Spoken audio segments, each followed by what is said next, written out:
Hey, Jeff here. First real brisk morning here in St. Louis. We had a big temperature change. You see, I'm out in the morning. I got the beautiful lake behind me.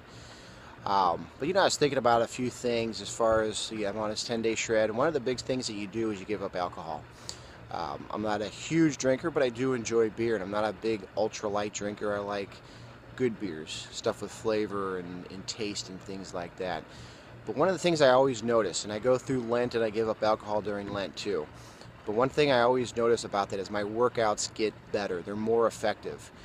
I'm not sure exactly why that is. I'm not a scientist. I can only speculate. But one of the things I always think about is, when you have a few beers or you have more than a few beers, sometimes the first part of your workout is just working off some of that. Okay? And I mean some of the calories, some of the fat.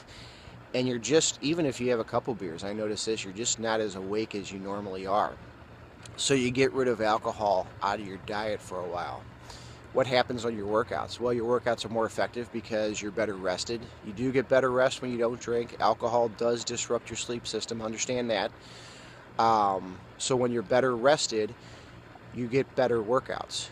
And then when you don't have that alcohol in your system, your body is just being more effective with the workouts. And I notice that with my exercise, especially when I lift weights or things like that. My muscles respond more to those exercises when I'm not drinking, when I don't have a few beers, when I don't, I'm not waking up after having a few beers. Or, we got a lot of holiday parties, Christmas parties coming up here. So think about that next time you want to have a drink. Or, more importantly, when you're trying to attain your fitness goals, you have to give up things short term in order to get to those goals. Doesn't mean you got to constantly or you have to permanently give the stuff up, whether it is sweets or we're talking specifically about alcohol. But in order to hit the goals that you're looking for, you got to do things. You got to make sacrifices and get to those goals, and then you get to that maintaining stage or the maintenance stage that I've talked about before. And really, it's easy.